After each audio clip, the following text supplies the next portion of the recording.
You know, it's delicious. Root beer floats. Like, who doesn't love a good root beer float? When I grew up, we called root beer floats black cows. And then someone told me a black cow was Coke and milk. Like, what kind of travesty is that? Root beer and vanilla ice cream. That's a black cow, man. Anyway.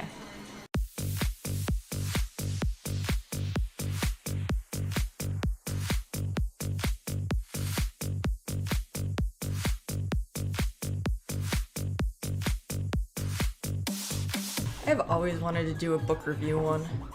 Like, I don't know where to start because there's just so many ideas in my head of what I want to talk about and what books I want to talk about, and do I want to focus on nonfiction books or self-help books or fiction books or books that I've read when I was a teenager, or books I've read when I'm an adult, or books that I've read multiple times, or books I've read once. Since this is Valentine's week, even though this video is probably going to come out afterwards, I am doing a book on love. I'm going to do The 5 Love Languages by Gary Chapman. I think it is a wonderful book. It is in the self-help category, but I think everyone can read it. I think it has excellent life advice, whether you are in a relationship, whether you are single, whether you are looking for love, whether you have given up on love. Good interpersonal communication book. I read this a long time ago, probably like 2005 or 2007 the first time. I got it from the recommendation from my cousin, and she was reading it, in her own life, and so I read it, and it basically talks about how people express love in different ways. I thought it explained in an easy to understand way how people miscommunicate with each other in a relationship. Obviously this is only one theory in psychology, there's many, but this one kind of says that you have a way that makes you feel loved based on, your background or your nature and nurture, all that jazz. And other people have different ways. For one person it might be quality time, but for another person it might be receiving gifts. So if someone's buying you gifts all the time, that's their love language, and they're like, this would make me happy, so this should make you happy. But what you really want is to spend time with them, so it's disjointed. And if you guys both know, like, hey, this is my love language and this is your love language, then you can translate and speak to them in their love language, and they can speak to you in yours, and everyone's happy and loved. It's a really interesting read. I like psychology, so I liked it. The doctor is, it is from like the Christian self-help section. However, I didn't feel that religion or turning to God was heavily pushed on me in the book. I think these could be applied in any secular environment. If you guys want to take the love languages quiz online, you can find out without even reading the book what your love language is. You go to 5, like the number 5, 5lovelanguages.com. There shall be the URL here, I assume. Pause it here, come back, see what my results are. I'm gonna assume at this point you have taken the test. So my test results are my love language. Oh, that's very shaky. My love language is quality time. That is my number 1 love language. My second love language is words of affirmation, then receiving gifts, acts of service, and then physical touch is my last love language.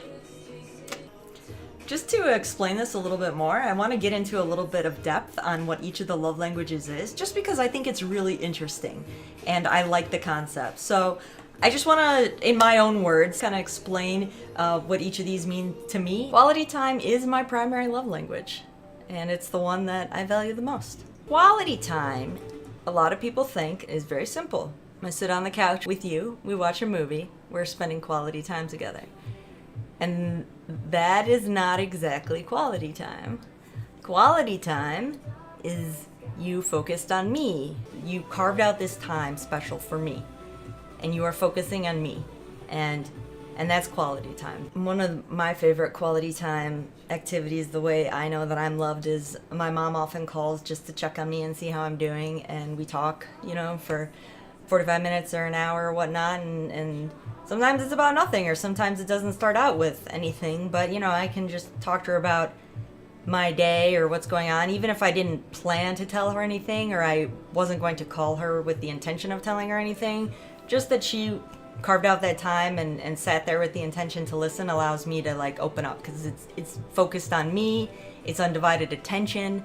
I know she's there because she cares. That's how quality time is shown as a love language. So my other top love language is words of affirmation. It's usually tied with quality time or like right below quality time. I really like being told I'm doing a good job. I want to know I'm doing a good job. I want to know why I'm doing a good job, how I'm doing a good job. Just tell me I'm doing good. I love it. Love it. So, and if you tell me I'm doing a bad job or imply that perhaps a job could have been done better that I was involved in, I take that shit super personally. Like, oh, it's so hard to like, yeah, that's, it makes me sad to even think about it, because, like, yes, as one of my love languages, insults are also an act of war against me. It has to be sincere, though. Like, I think that's why you can't just say, like, you're doing a great job. Why I like to hear the reasoning behind it, because it shows the thought. Like, it's not an off-the-cuff thing. I think the reason that words of affirmation is my second love language and quality time is my first love language is because I really like doing shit with people. I do not like being alone. I do not like doing things alone. I think things are always better with friends. But yeah, I think quality time is my number one because I really like being around people and doing things with people. And I love my friends, so I like being around my friends. And I speak my love language with my friends, which is quality time. Maybe their love language isn't quality time and they're like, yo, Ribbon, you gotta go home now, man. Everyone always like judges people whose love language is receiving gifts harshly. And I don't like it because when I was younger, receiving gifts was my primary love language. Even if receiving gifts is my third love language, come on, guys, don't receive gift shame. Don't gift shame. Don't like, come on, guys, just love. They even point out on here, like, receiving gifts isn't a gold digger or like materialistic mentality. If receiving gifts is your love language, what you like more is the whole like the thought that people put into it, that someone cared enough about you to know your likes and dislikes and pick out the perfect present for you. That's why I like buying gifts for people, because receiving gifts is one of my love languages, so I speak it, and God, I love buying gifts for people. I love learning someone's personality, learning things about them, seeing, you know, a little trinket in a shop that might only be $1, but giving it to them and seeing the smile on their face because I thought of them and I bought this little thing for them. Receiving a gift like that from your friend, even if it's the cheap trinket out of a gumball machine, but just that it shows that your friend thought of you or your loved one thought of you throughout the day. That's how you know receiving gifts is your love language. Acts of service. I think, all right, here's the bottom line with acts of service. Nobody's gonna do as good of a job as me, okay? So it's that again, not an act of love, it's an act of war. The way you're doing those chores or whatever you're doing for me. And with your lower love languages, you just might have to work harder to speak them. Like, it's never my first, thought to offer my services to people, like, hey, can I do that for you or can I help you with this? Because I assume if someone needs help, they will ask for it, because that's what I do. If I need your help, I will ask for it. So that's what I assume other people do. But acts of service, people whose love languages are acts of service, appreciate unasked for help, or when you just jump in, when you can see that they're overwhelmed and you take some of the burden off them, they really appreciate that. So if you are looking to speak acts of service to someone whose love language that is, that's what you need to do. You need to kind of watch and see where they're overburdened, where they're overwhelmed, where you can help out and jump in without them having to tell you every little step and every little necessity. So physical touch. I wonder how many of you are surprised to see this at the bottom of my list. I wonder how many of you are not surprised to see this at the bottom of my list. That's an interesting discussion for later. Yeah, physical touch is not my primary love language. It is my least favorite love language, and it is also the one I have the hardest trouble speaking because I don't know. I'm not comfortable with it, obviously. First of all, let's talk about physical touch. It's more than just sex. It includes casual physical touch. Like you're out in public, you're holding hands, you have your arms around each other, or you're, sitting on the couch, snuggled up with each other. If you're a touchy-feely person, your love language is probably physical touch. I am not a touchy-feely person. So one, it is not my love language, and two, I have a hard time speaking it because if I am not comfortable being touched, I assume you're not comfortable being touched. Physical touch, though, that's a love language. I think it's pretty self-explanatory. I don't have to go in on how to make this one work. If you are with someone or if you are a person who likes physical touch, I think just remember that it can be non-sexual too, and that is very important. You can't just assume that because you're having sex, the physical touch part of your relationship is met.